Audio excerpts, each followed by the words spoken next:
By the time others join the class, let's have a quick recap of what we already have done.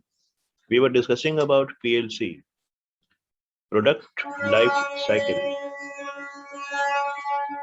and we have discussed that a product has got a lifetime, and during its life, during during its stay in the market, the product will undergo different stages, and the marketer will have to develop different marketing strategy for each of the stages. याद रखिएगा, a product has got a certain life. ये लंबा हो सकता है, छोटा हो सकता है, whatever, but a product will survive for a certain period of time, and this is also applicable to the brand. देखते हैं कोई ब्रांड आज मार्केट में है, कल गायब हो जाएगा क्योंकि it is now dead. So product की बात करें या ब्रांड की बात करें, it has got a certain life. अब जैसे कौन सा प्रोडक्ट डेड हो गया, may be gramophone, may be Walkman, may be cassette player, tape recorder, कहाँ गया ये सब, वीसीपी, वीसीआर कहाँ है सब. तो लाइकवाइज ये सारा प्रोडक्ट धीरे धीरे मार्केट से गायब हो जाएगा, जो आज है वो कल नहीं रहेगा, and better products will replace them, right? Better products will replace the existing products. So as long as the market will be, as long as the product will be in the market, marketer क्या चाहेगा, what the marketer will expect or what the marketer will desire, to get the most of profit, isn't it? The marketer would appreciate कि उसका product लंबे समय तक market में रहे और उसके लिए प्रॉफिट जनरेट करे. Obvious, very logical.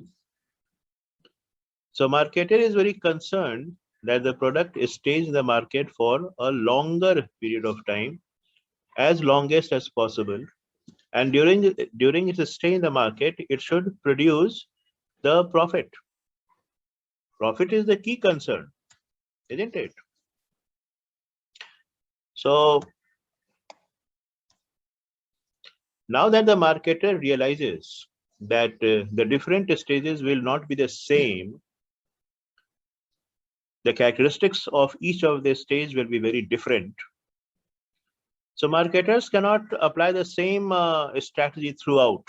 उसको अपना strategy change करना होगा. तो कैसे पता चलता है कि कौन से स्टेज में प्रोडक्ट चला गया, अपने लाइफ साइकिल के किस स्टेज में प्रोडक्ट है, यह कैसे पता चलेगा? On the basis of the sale and profit. याद रखिएगा, ये जो बेसिक कंसेप्ट्स है ना, that should be very clear. With respect to the sale and profit, you can make out कि आपका प्रोडक्ट अपने लाइफ साइकिल के किस स्टेज में है, right? You will be able to make out only on the basis of the analysis of sale and profit. और उसी respect में हम लोगों ने इसको 4 कैटेगरी में डिवाइड किया था, introduction, growth, maturity and decline. याद रखिएगा, these are the very fundamental concepts. तो जो प्रोडक्ट है उसका जो स्टेजेस है लाइफ साइकिल में, वो है introduction, growth, maturity and decline. Introduction stage कब होता है? When the product enters into the market. यह प्रोडक्ट के एंट्री का स्टेज है और इस स्टेज में सबसे चैलेंजिंग है सर्वाइव करना. इस स्टेज में सबसे चैलेंजिंग काम है सर्वाइव करना. प्रोडक्ट सर्वाइव करेगा क्या? क्योंकि अधिकतर प्रोडक्ट यहीं पर बर्बाद होने वाले हैं, अधिकतर प्रोडक्ट्स यहीं पर फेल हो जाएंगे. So marketer will have to strategize A marketer will have to develop a comprehensive action plan कि प्रोडक्ट मार्केट में सर्वाइव कर पाए. Survival is the biggest consideration. यहाँ पर मुझे प्रॉफिट से बहुत कंसर्न नहीं है. Once you get the foothold, then you can continue like anything. तब रास्ता बहुत आसान हो जाएगा. You can easily carry forward. उसी कॉन्टेक्स्ट में हम लोगों ने डिस्कस किया था कि इस स्टेज में एक तो सेल बहुत लो है. क्यों? क्योंकि पीपल अवेयर नहीं है, और जो अवेयर हैं वो बहुत इंटरेस्टेड नहीं है. They do not want to take the risk. They are perhaps satisfied with the existing brand. तो वो क्यों नया प्रोडक्ट कंसिडर करेंगे unless they are so convinced. तो ये बहुत ही क्रिटिकल स्टेज है.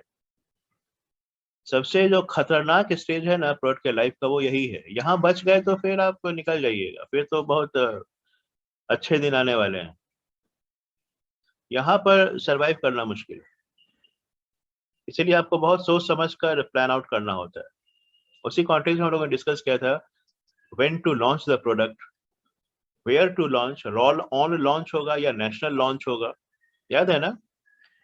क्या पूरे मार्केट में एक बार लॉन्च होगा या फिर हम लोग रोल ऑन करेंगे पार्ट वाइज, एक छोटे से मार्केट में इंट्रोड्यूस करेंगे, फिर मूव करेंगे दूसरे मार्केट में, और धीरे धीरे करते पूरे टारगेट मार्केट को कैप्चर करेंगे. टारगेट मार्केट, वैसे भी पूरा मार्केट हमारा हो ही नहीं सकता है. Customers are so different. हम लोगों ने STP में पढ़ा था इसको. सेगमेंटेशन करते हैं, चुनते हैं. तो जिसको चुना है उसको भी हम लोग एक बार में कवर नहीं करेंगे. अगर आप रोल आउट प्लान में जाते हैं तो रोल ऑन प्लान, सॉरी, तो रोल ऑन प्लान में आप पार्ट वाइज करेंगे अपने टारगेट मार्केट को कवर. तो ये सब डिसाइड करना होगा. और सबसे इंपॉर्टेंट बात है कि किस प्राइस से एंटर करेंगे. One of the very important decision for the marketer is to decide on the price and promotion. Obviously है, प्रमोशन तो बहुत एक्टिव होने वाला है, तो इसमें कौन सा प्रमोशन यूज करेंगे. एडवर्टाइजिंग होगा बहुत एग्रेसिव, या पर्सनल सेलिंग होगा, या सेल्स प्रमोशन भी लोग कंसिडर करते हैं. बिकॉज आपको इंटाइस करना होता है, आपको मुझे इंड्यूस करना, ललचाना होता है कि आप इस फायदे को देखकर प्रोडक्ट को खरीद लें. नहीं, जैसे मान लिया they make an offer by one get one free, तो यू आर टेम्प्टेड, आप टेम्प्टेड होते हैं इस प्रोडक्ट को खरीदने के लिए. तो बहुत सारी बातें जो आपको ध्यान में रखनी होंगी. We already have discussed that. और इसी कॉन्टेक्स्ट में आपको डिस्कस करना होगा कि ये प्रोडक्ट जो है वो इनोवेटिव प्रोडक्ट है या इमिटेटिव प्रोडक्ट है. अगर प्रोडक्ट इनोवेटिव है, बिल्कुल ऐसा प्रोडक्ट जो मार्केट में कभी था ही नहीं, it has got all the features and benefits which were never offered by any other brand. और अगर आपके पास पेटेंट राइट है तो आप स्किमिंग यूज कर सकते हैं. अगर नहीं है तो you have to go for penetration strategy. Skimming strategy क्या होता है? एनीबॉडी? स्किमिंग याद है किसी को? स्किमिंग स्ट्रेटजी मार्केट में, ये दोनों स्ट्रेटजी याद रखिएगा, skimming and yes yes coming into the market high price of. तुम्हारा आवाज क्लियर नहीं आ रहा. ठीक, जरा ठीक से बोलो. प्राइस को सेट करने का एक स्ट्रेटजी होता है जब प्रोडक्ट को इंट्रोड्यूस करते हैं मार्केट में, that is called skimming strategy. तो इसमें क्या कैरेक्टरिस्टिक्स क्या होता है? प्राइस तो सेट कर लिया ना, प्राइस तो सेट करके हम लोग मार्केट में एंटर करेंगे. मार्केट में जब आप एंटर कीजिएगा तो उसके साथ keeping good price of product. Good price market में, good price of product. Marketing good price of the product. नहीं नहीं नहीं, देखो प्रॉब्लम क्या रहा है. स्कीमिंग स्ट्रेटजी में we will enter into the market by keeping a very high price of the product, और फिर हम लोग धीरे धीरे प्राइस को रिड्यूस करेंगे. ऐसा क्यों कर रहे हैं? When we enter into the market by keeping a very high price, हमारा इंटेंशन है जो एफ्लुएंट क्लास है, जो सुपर रिच क्लास है, उसी को कवर करना है। We are interested to cover the super rich class, the most rich people, because they could afford to pay a higher price. और वहां जब मेरा डिमांड सैचुरेट करेगा तो हम लोग फिर प्राइस को रिड्यूस करेंगे, we will reduce the price a little, और फिर नेक्स्ट लेवल को कवर करेंगे। तो हम लोग लेयर बाय लेयर मार्केट को कवर करने वाले हैं। We will getting it, demand के अकॉर्डिंग। हाँ, राइट, क्योंकि उसमें डिमांड मेरा सैचुरेट कर गया है। Yes sir. एक सेगमेंट में एक जो लेयर है, सेगमेंट तो मेरा पूरा हमने सेलेक्ट किया हुआ है, पूरा सेगमेंट वही मेरा टारगेट कस्टमर्स है। उस टारगेट कस्टमर्स का जो सेगमेंट हमने चुना है, उसमें जो लेयर है वो सेगमेंट सैचुरेट कर गया, वहां डिमांड है ही नहीं अब, या डिमांड का ग्रोथ बहुत कम है। तो हम लोग प्राइस को थोड़ा रिड्यूस करके नेक्स्ट लेवल में एंटर करेंगे। तो स्कीमिंग होता है layer by layer coverage of the market. याद रखना, ये तो भूलना नहीं, बहुत इंपॉर्टेंट है ये। और एमबीए में तो आपको कहीं किसी जगह इससे सामना पर होगा ही, इसलिए layer by layer coverage of the target market, बस इतनी सी बात है। और ये लेयर बाय लेयर कैसे होगा? We will keep on reducing the price in steps. जैसे जैसे ऊपर वाला सैचुरेट करेगा, हम लोग प्राइस को नीचे लाएंगे। Is it clear? कंसेप्ट एकदम क्लियर होना चाहिए। आप उसको बुकिश लैंग्वेज में लिखें, अपने लैंग्वेज में लिखें, लेकिन what ever concept should be very clear. हम लोग एक बार में पूरे टारगेट मार्केट को कवर नहीं करेंगे। We will enter into the market by keeping a very high price of the product. Now, if the product is priced very high, everybody will not be able to afford it. खरीद ही नहीं सकते हैं वो। तो हम लोग क्या करेंगे? हम लोग प्राइस को थोड़ा वो जो सबसे हायर प्राइस रखा है, तो जो सुपर रिच क्लास है वही खरीदेगा। only the super rich class will buy the product. और उसके बाद हम लोग जब वह क्लास सैचुरेट कर जाएगा, जब वहां डिमांड स्टैग्नेट करेगा, डिमांड में कोई ग्रोथ नहीं होगा, उसके बाद हम लोग थोड़ा सा प्राइस रिड्यूस करेंगे, फिर नेक्स्ट लेवल पर फोकस करेंगे और अकॉर्डिंगली प्राइस रिड्यूस करते जाएंगे जब तक कि जो लास्ट लेवल है वो कैप्चर नहीं हो जाएगा। उसके बाद प्रोडक्ट को हम लोग हटा लेंगे। So layer by layer coverage of the market, याद रखना। स्किमिंग, स्किम्ड मिल्क क्या होता है? एनीबॉडी? फैट निकाल लेते हैं। Very good. पूरा फैट निकला हुआ रहेगा, तो वही फैट निकाल रहे हैं। जो मार्केट था पहले, जो क्रीमी लेयर था, जो सुपर रिच क्लास था, जो सबसे पैसा वाला क्लास था, उसको अटेंड किया। वो जब पूरा कवर हो गया, उसको हटा लिया, वो क्रीम निकल गया। फिर नेक्स्ट लेवल पर आते हैं, तो और जो उससे थोड़ा कम क्रीमी है, उसको अटेंड करते हैं। धीरे धीरे करके पूरा क्रीम निकाल लेंगे। वही इसलिए इसका नाम स्किमिंग है। तो याद रखना, layer by layer coverage of the market by reducing the price in steps. धीरे धीरे प्राइस को रिड्यूस करेंगे और पूरे मार्केट को कवर करेंगे। याद रखना एकदम कंसेप्ट, ऐसे कंसेप्ट याद रहे ना कि कोई कभी भी कहीं भी पूछे, आप एकदम तैयार रहिए। ये नहीं कि हम देखते हैं, याद है, पढ़ा हुआ है, ऐसे नहीं। Nobody is concerned कि आप डेफिनेशन याद है कि नहीं है, कंसेप्ट आपके पास है कि नहीं। और हमेशा you prepare, you remain ready 24/7। कहीं भी राह चलते भी कोई पूछ ले तो हम बताने की स्थिति में रहे। तो वैसे नजरिए से समझिए, और कुछ ऐसे समझिए जैसे किसी को समझाना हो। जैसे मान लीजिए अगले को मुझे समझाना है कि ये स्कीमी लेयर है, क्या होता है, तो हम क्या बताएंगे, उसी नजरिए से समझने की कोशिश कीजिए। एंड मैनेजमेंट में ना आपको हमेशा तैयार रहना होता है। ये नहीं कि उस चैप्टर में वो बुक यहाँ पर, अच्छा नोट्स है मेरे पास, अच्छा हम देख लेते हैं, गूगल में तो मिल ही जाएगा, वो सब छोड़ दीजिए। जो नॉलेज आपके पास है वही आपका है, बाकी सब तो भुलावा है। वो कभी था ही नहीं। आपका आपके पास नोट्स पूरा होगा लेकिन बेकार है वो। तो try to get through and update the knowledge, वो बहुत इंपॉर्टेंट है क्योंकि आपको हमेशा तैयार रहना होगा। Concept wise I am not asking कि आप एक आंसर स्ट्रक्चर फॉर्म में लिखिए, नो, केवल कंसेप्ट याद रखिए। यहाँ पर you have to be damn smart with it. तो खैर, और पेनिट्रेशन क्या होता है? पेनिट्रेशन में हम लोग लो प्राइस एंट्री करेंगे, बस इतना याद रखना। स्कीमिंग में हाई प्राइस एंट्री होगा और पेनिट्रेशन में लो प्राइस एंट्री होगा। लेकिन याद रखिएगा, प्रोडक्ट तो मेरा इनोवेटिव है, जेन्युइनली न्यू प्रोडक्ट है वो, ऐसा प्रोडक्ट मार्केट में कभी था नहीं। अच्छा, आप लो प्राइस पर एंट्री क्यों कर रहे हैं? जब आप नया प्रोडक्ट लेकर आते हैं तो आपको R&D पर बहुत खर्चा होता है। You have to spend a fortune on R&D, research and development. तो वो कॉस्ट मुझे रिकवर करना होगा ना। और आप कर क्या रहे हैं? You are entering into the market by keeping a low price, तो आपका मार्जिन तो बहुत होगा नहीं।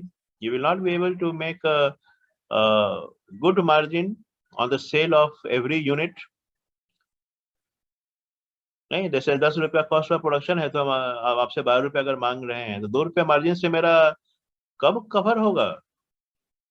इसलिए करते हैं ताकि ज्यादा से ज्यादा सेल्स हो, जिससे Right. जिस कस्टमर दूर रहे और ज्यादा बायर अट्रैक्ट हो, वेरी और गुड। कंपटीटर से अवे रहे वो सर। ना हो सर, या ज्यादा कंपटीटर इरिटेट ना हो। वेरी गुड, वेरी गुड, यही है, that is the right answer. हम नहीं चाहते हैं कॉम्पिटिटर को कुछ भी समय देना, क्योंकि हमारे पास कोई लीगल प्रोटेक्शन नहीं है। We don't have any patent rights for the product. हम मार्केट में आज लॉन्च करेंगे, कल वो नकल करके पूरा मार्केट को इंट्रोड्यूस कर देगा प्रोडक्ट को। और अगर हम स्कीमिंग यहाँ पर यूज करने वाले हैं तो हम तो रहेंगे सुपर रिस्क क्लास पर, और मेरा कॉम्पिटिटर क्या करेगा? उसी प्रोडक्ट को, उसको तो कोई R&D पर खर्चा हो नहीं रहा है, उसी को कॉपी करेगा और बहुत कम प्राइस पर वह पूरे बाकी लेयर पर पूरे मार्केट में लॉन्च कर देगा। तो मेरा तो खेल खत्म हो गया। I have been defeated in the game. एकदम जैसे होता है ना, चेस खेलते हैं लोग, वो आपको उस तरह से सोचना होता है। स्ट्रैटेजिक थिंकिंग चाहिए यहाँ पे। अगर आपके पास लीगल प्रोटेक्शन नहीं है तो आप क्या कीजिएगा? You will try to cover the market as soon as possible. जितना जल्दी हो सके मार्केट को कैप्चर कर लीजिए, नहीं तो फिर आप गए। कॉम्पिटिटर को टाइम देने का मतलब है आप गए सीधे, क्योंकि वो तो कॉपी करेगा, इंट्रोड्यूस कर देगा और आपसे कम प्राइस पर वही सारे फीचर के साथ इंट्रोड्यूस करेगा। आपको तो लगा है पैसा R&D पर, रिसर्च पर और डिजाइनिंग पर, उनको क्या लगा? उनको तो कुछ नहीं लगा है। तो वो प्राइस को कम कर सकते हैं, आप तो नहीं कर पाइएगा। अगर आप प्राइस को बहुत कम करिएगा तो आपका तो प्रॉफिट ही नहीं बनेगा। तो कोई लॉस वेंचर में क्यों कोई इन्वेस्ट करेगा? तो आपको कम प्राइस करके पूरा मार्केट को इंस्टैंटेनियसली कवर कर लेना है। You have to capture the market instantaneously, तुरंत, overnight. Don't give time to the competitors. अगर समय दिया तो गए, फिर आपको कोई नहीं बचा पाएगा, क्योंकि आपके पास तो लीगल जैसे सर चाइनीज मार्केट करता है देखो, और अच्छा खासा अपना होल्ड बना लिया है हर एक सेक्टर में। वो तुरंत रिवर्स इंजीनियरिंग करके कोई भी कॉस्टली आइटम को रेट कम कर देता है। Very good, very good, very good, क्योंकि आपके पास पेटेंट राइट नहीं है। अब जैसे एप्पल के पास था पेटेंट राइट, उसको कॉपी किया सैमसंग ने, उनके बाद उन फंस गए वो। अच्छा खासा उनको पेनल्टी देना पड़ा, बिकॉज ये सब इंटेलेक्चुअल प्रॉपर्टी राइट में आता है, आप कॉपी नहीं कर सकते हैं। लेकिन कब नहीं कर सकते हैं? जब आपके पास पेटेंट राइट है। आप कुछ भी नया लेकर चले आइएगा और कहेगा आप कॉपी मत कीजिए, आप नहीं कर सकते हैं, ऐसा नहीं होता है। हम बिल्कुल आपका कॉपी कर सकते हैं अगर आपके पास पेटेंट राइट नहीं है तो, अगर आपके पास पेटेंट राइट्स है तब आप हमारे अगेंस्ट एक्शन ले लीजिएगा और हम फंस जाएंगे और मुझको अच्छा खासा पेनल्टी पे करना पड़ेगा। यही हुआ था सैमसंग के साथ। सैमसंग हैड टू पे एग्जॉर्बिटेंट अच्छा खासा पेनल्टी पे करना पड़ा था एप्पल को, because it imitated it's technology जो कि पेटेंटेड था। TTSI ये जो है बजाज का, उसको भी कॉपी किया था TVS ने, और देखिए फिर उसको पेनल्टी देना। अगर पेटेंट है तब तो आप सेफ हैं, तब तो it is a matter of legal proceedings. लेकिन अगर नहीं है तब तो आप कुछ भी नहीं कर सकते, आप चुपचाप तमाशा देखिए। तो वैसे सिचुएशन में मार्केटर क्या चाहेगा? डोंट गिव टाइम, जितना जल्दी कैप्चर कर लो। तो कब ऐसा होगा? जब प्राइस कम कीजिएगा ताकि पूरा का पूरा मार्केट अफोर्ड कर सकता है, the entire market could afford to buy the product, तभी ना ऐसा होगा। तो वो आपके पास दो स्ट्रेटजी है इनोवेटिव प्रोडक्ट के लिए। लेकिन ऐसा प्रोडक्ट जो इमिटेटिव है, ऐसा होता है ना, प्रोडक्ट अगर इमिटेटिव हो, बिल्कुल वही प्रोडक्ट जो मार्केट में हजारों लोग बेच रहे हो, आप भी वही प्रोडक्ट लेके आ रहे हैं। अगर आज आप कोई डिटर्जेंट पाउडर लेके आ रहे हैं, तो ऐसा तो बहुत सारे ब्रांड मार्केट में आ भी ला रहे हैं। ये तो कोई इनोवेटिव प्रोडक्ट नहीं हुआ। तो उसके लिए आपके पास डिफरेंट ऑप्शंस हैं, और उस पर ऑप्शन डिसाइड होता है एक तो प्राइस को लेकर और दूसरा क्वालिटी को लेकर। ये दो पैरामीटर होता है जहां पर आप स्ट्रेटजी डिसाइड करने वाले हैं, प्राइस एंड क्वालिटी। ऐसा क्यों? जो एग्जिस्टिंग ब्रांड्स मार्केट में है उसके रिस्पेक्ट में हमारे ब्रांड का क्वालिटी कैसा है? Is it far far far superior, जिसको हम लोग बोलते हैं प्रीमियम क्वालिटी, और इसलिए इस स्ट्रेटजी का नाम ही है प्रीमियम प्राइसिंग स्ट्रेटजी। तो बहुत ज्यादा हाई रहेगा क्वालिटी, और इसलिए हम बहुत ज्यादा चार्ज करेंगे प्राइस भी। ऑब्वियसली मेरा जो टारगेट कस्टमर है वो सारे लोग नहीं है। मर्सिडीज बेचने वाले जो ऑल्टो 800 है उसको नहीं टारगेट करेगा, वैगन आर वाले को नहीं टारगेट करेगा, राइट? तो उनका अलग सेगमेंट है। वो जानते हैं कि हमारे था ना, जैसे ये मर्सिडीज इंडिया में उनका पहले जो सेल्स फोरकास्ट होता था वही होता था 15 to 20 मर्सिडीज बेचेंगे एस क्लास। तो डिपेंड करेगा कि आपके टारगेट कस्टमर्स कौन है, कितने हैं। तो वो प्रीमियम होगा। वह प्रोडक्ट आप जैसे रोलेक्स वॉचेस सबको नहीं बेच सकते हैं, उसका एक सेगमेंट है, राइट? तो वो वैसा जो स्ट्रेटजी है that is called premium pricing strategy, याद रखिएगा। तो प्रीमियम प्राइसिंग स्ट्रेटजी क्या होता है? Offering a very high quality of the product at a very high price. दोनों हाई, क्वालिटी भी हाई, प्राइस भी हाई। लेकिन प्रोडक्ट जो है वो इमिटेटिव है, नकल क्या, मतलब एग्जिस्टिंग प्रोडक्ट के जैसा है। I am not offering something new, I am not offering something out of this world, पहली बार कुछ नया, ऐसा कुछ नहीं है। हम भी घर ही बना रहे हैं, कार ही बेच रहे हैं। तो कार तो आज के जमाने से है, कब से कार यहाँ पर चल रहा है। लेकिन हमारे कार में कुछ ऐसी बातें हैं जो उसको SUV बना देती हैं, सेडान बना देती है, हैचबैक बना देती है। तो अलग अलग कैटेगराइजेशन हो गया, उस हिसाब से आप प्राइस सेट करते हैं। तो offering a very high quality at a very high price is called premium pricing strategy. ये सब टर्म याद रखिएगा। दूसरा होता है वैल्यू प्राइसिंग। ये सब इमिटेटिव की बात हो रही है। इमिटेटिव में ये 4 अलग अलग ऑप्शन मिलेगा आपको। इमिटेटिव में 4 ऑप्शन, पहला प्रीमियम, दूसरा वैल्यू, और यहाँ वैल्यू प्राइसिंग करेंगे और देखना, इसको जरा समझना। अगर आप ऐसा कर सकते हैं तो आप तो विनर हो गए, लेकिन ये करना आसान नहीं है। आसान नहीं है, लेकिन असंभव भी नहीं। वैल्यू प्राइसिंग स्ट्रेटजी में we offer a very high quality of the product at a low price. उल्टा, क्वालिटी हाई, प्राइस लो।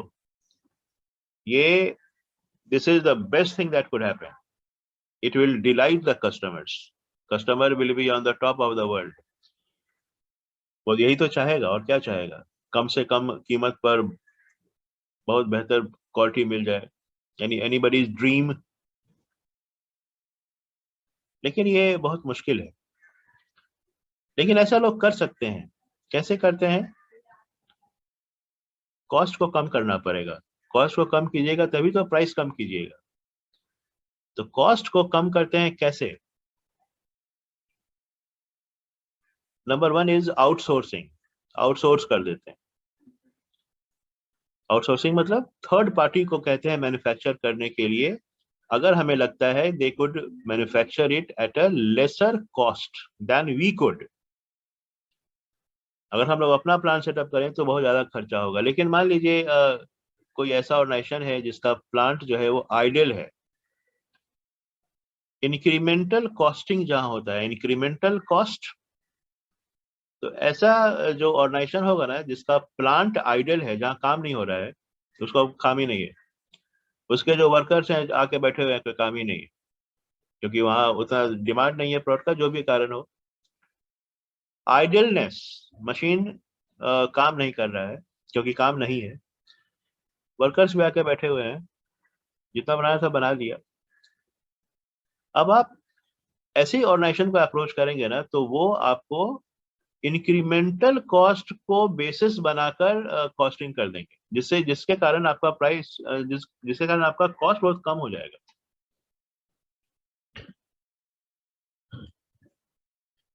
तो एक तो होता है कि आप थर्ड पार्टी को इंट्रोड्यूस कर दीजिए, आउटसोर्सिंग करवा दीजिए।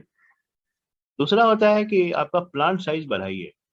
अगर आपको खुद प्रोडक्शन करना है, मेक श्योर कि आपका प्लांट साइज बढ़े। प्लांट साइज, प्लांट क्या होता है? जहां पर प्रोडक्शन होता है, production facility, that is called plant size. Plant, तो प्लांट का साइज बढ़ेगा। तो अगर आपने मैनेजरियल इकोनॉमिक्स पढ़ा हो, average cost goes down as we increase the volume of production. Production का वॉल्यूम बढ़ाइएगा ना, क्वांटिटी दैट वी प्रोड्यूस अगर वो बढ़ेगा तो average cost will go down. Average cost क्या होता है? Total cost divided by output. Total cost divided by output is the average cost. Q जो है, मतलब AC, average cost, AC is equal to TQ by Q, and Q is the output. Q बढ़ेगा, Q है कहाँ? Denominator में। तो Q बढ़ेगा तो एवरेज कॉस्ट कम हो जाएगा। सिंपल। तो अगर हम अपना वॉल्यूम बढ़ा सकते हो, जिसके कारण मेरा एवरेज कॉस्ट कम हो जाएगा, तो हम लोग प्राइस भी कम कर सकते हैं, क्योंकि मेरा कॉस्ट कम है। तो हम लोग we can still make a profit by keeping a lower price.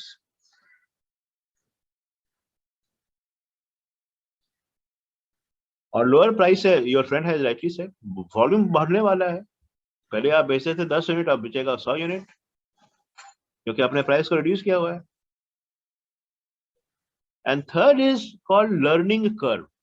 जैसे जैसे आप समय गुजरता है, वैसे वैसे आप समझते हैं कि कैसे वेस्टेज कम होता है। You learn the tricks of the trade. You learn the tricks of the trade. कैसे अपने वेस्टेज को हम लोग कम कर सकते हैं। एक मिनट, थोड़ा अटेंडेंस होना चाहिए, नहीं तो फिर छूट जाएगा अटेंडेंस। ठीक है, ट्रिक्स ऑफ द ट्रेड।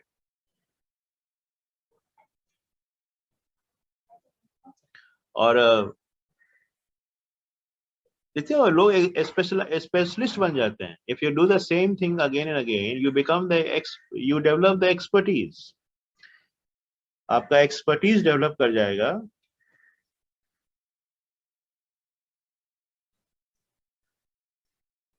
एक मिनट रुकना.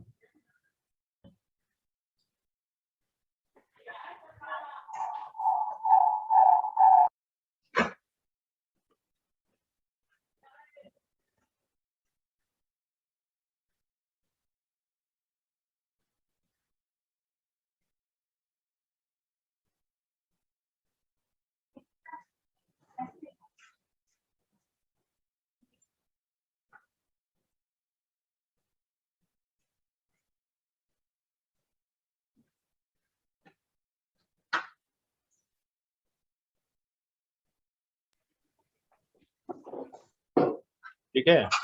So that is called value pricing. Wastage को कम करके आप अपने कॉस्ट ऑफ प्रोडक्शन को कम कर सकते हैं. So you have to explore. उसको हम कहते हैं वैल्यू एनालिसिस. प्रोडक्शन मैनेजमेंट में ये पूरा का पूरा जो है, that is refer to as value analysis. कैसे हम लोग अपने प्रोडक्ट के वैल्यू को बढ़ा सकते हैं, क्वालिटी को इंप्रूव कर सके, कॉस्ट को कम करें, डिसाइड करना होगा. द नेक्स्ट वाज, जिसको हम लोग बोलते हैं रिप ऑफ. रिप ऑफ का मतलब होता है स्टीलिंग, चोरी करना. यहां पर ये जो रिप ऑफ है वो कभी पे नहीं करेगा. वो होता है 4 दिन की चांदनी फिर अंधेरी रात. क्योंकि रिप ऑफ में होता क्या है, you will offer a low quality at a higher price.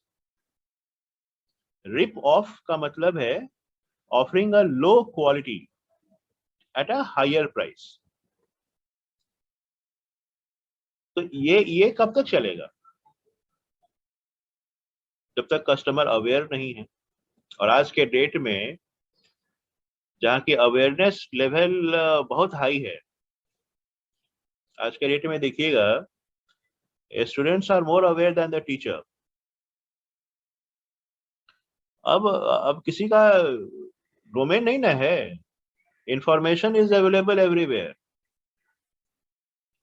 ये जो वर्ल्ड वाइड नेट है, you can have an access to information. You can have more information about the subject matter than the teacher. कोई भी. इसलिए situation is becoming all the more challenging for the teacher. अब वो नहीं है कि चुपचाप बच्चा सुनता रहेगा, कुछ भी कहेगा, कथा सुन के घर चला जाएगा. और बच्चा बहुत इन्फॉर्म्ड है और बहुत मायनों में वो बहुत आपसे आगे भी है टेक्नोलॉजी वाइज. आज के बच्चे को देखो, दूध के लिए नहीं रोएगा, वो मोबाइल फोन के लिए रोएगा. उसको कुछ नहीं आता होगा, लेकिन अपना कहाँ से खोज खाल के क्या क्या को निकाल के. लेटेस्ट ये जनरेशन का होता ही है. Next generation is always smarter. So लोग इन्फॉर्म्ड हैं. You can not cheat customers. अगर आप एक मार्केटर की हैसियत से कस्टमर को चीट करने की कोशिश करते हैं, they will drop you dead. कब तक चलेगा ये चीटिंग? कस्टमर अवेयर होंगे उसी दिन. कस्टमर के पास सब ऑप्शन है ना. Customer has got number of options. उनको पता चलेगा they have got better option, they will drop you dead. तो ये तो बहुत ही खतरनाक स्ट्रेटजी है. This is called myopic strategy, short sighted. मुझे आज का प्रॉफिट दिख रहा हो, कल का जो लॉस है, कल का मेरा सर्वाइवल ही नहीं है, वो नहीं दिख रहा है. हमें अपने पैर पर कुल्हाड़ी मारने वाली बात हो गई. So in this situation, we are only concerned about making a profit, even at the cost of our survival, because you are not going to survive for a longer period of time. If you are hell bent upon cheating the customers, you cannot survive for long. That is for sure. That is was rip off. And the fourth one was economy. याद रखिएगा चारों imitation के साथ. Economy में क्या होगा ना, हम लोग प्राइस भी रिड्यूस करेंगे, क्वालिटी भी रिड्यूस करेंगे. we will offer a low quality product at a low price. यहाँ हम लोग चीट नहीं कर रहे. In this case we are not cheating you. अब ऐसे प्रोडक्ट के लिए आपको फिर भी कस्टमर ग्रुप मिल जाएंगे. हर एक यहाँ पर सर्फ एक्सेल ही खरीदे, एरियल ही खरीदे, ऐसा नहीं हो सकता है, क्योंकि जो लोग का परचेजिंग पावर उतना नहीं है, they can not afford to buy, जो कम ही पैसा खर्च कर सकते हैं डिटर्जेंट खरीदने के लिए, उनको आप अटेंड कर सकते हैं बाय ऑफरिंग प्रोडक्ट लाइक फेना, घड़ी, डॉक्टर, क्या क्या छोटा छोटा brand, offering less quality. They don't claim कि हमारा क्वालिटी सबसे बेहतर. क्वालिटी को वो कभी अपना प्लैंक नहीं बनाएंगे, वो हमेशा यही कहेंगे सबसे सस्ता है मेरा. जैसे याद है एक था टेलीनॉर का यही था. पहले वो यूनिनॉर था, फिर टेलीनॉर बन गया, फिर उसके बाद वो एयरटेल ने इसको अक्वायर कर लिया, वो एयरटेल का हिस्सा बन गया. तो टेलीनॉर हमेशा कहते थे, उनका जो था पंच लाइन, दैट वाज सबसे सस्ता. उन्होंने नहीं कहा कि बहुत मेरा नेटवर्क स्ट्रांग है, मेरा डेटा बहुत फास्ट है, ये है, कुछ नहीं, सबसे सस्ता. भले लगे आपका फोन नहीं लगे, नेटवर्क में नेट में केवल बर्फिंग ही होता रहे दिन रातों भर, उससे मतलब नहीं है, लेकिन सबसे सस्ता हमें, मेरा जो टैरिफ रेट है वो सबसे सस्ता है. लेकिन हमेशा ध्यान में रखिएगा, customer concerns the value for the purchase. सबसे सस्ता अगर किसी काम का नहीं होगा तो वो भी हमें एक्सेप्टेबल नहीं होगा. अब टेलीनॉर कैसे सरवाइव कर रहा था? टेलीनॉर का जो नेटवर्क था वो पटना में ठीक था, तो जो पटना बेस्ड थे और सबर्ब्स में एडजेसेंट जो विसिनिटी में लोग थे, आसपास थे, और जो बहुत ही प्राइस कॉन्शियस थे, वहां बहुत पैसा वो लगता था ना पहले भी डेटा का. ये सब याद है, पहले लोग 1 GB यूज करते थे एक महीने में, 1 GB फॉर 1 मंथ, और लोग अपने को बहुत बिग शॉट समझते थे, क्योंकि उस समय 1 GB पूरा महीना में बहुत लोग अफोर्ड नहीं कर सकते थे. अब क्या है, 1 GB आपका कितना देर लगेगा? 1 GB डेटा तो कोई डेटा ही नहीं हुआ, और सारा क्रेडिट जाता है जियो को. जियो ने आपको बताया कि देखिए नेट का स्पीड क्या होता है, और फिर you didn't mind charging for the data pack. वही 99 का आता था, 1 GB 1 महीना लोग यूज करते थे. अब 1 GB से तो कुछ नहीं चलेगा. 1 GB तो आपका एक दिन क्या, आधा दिन भी नहीं चलेगा. जिस हिसाब से ये सब ऑनलाइन क्लासेस हो रहा है, जिस हिसाब से आपको सोशल मीडिया पर रहना है, जिस हिसाब से आपको प्रोजेक्ट बनाना है, गूगल रेफर करना है, नंबर ऑफ एक्टिविटीज, 1 GB का क्या होगा?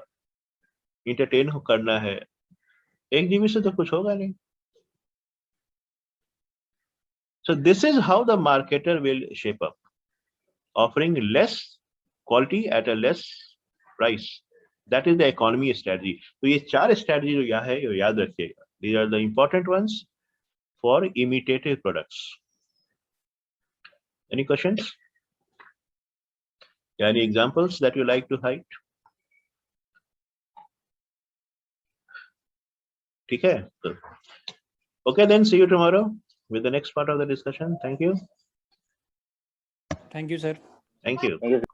Thank you. Thank you very much. Thank you.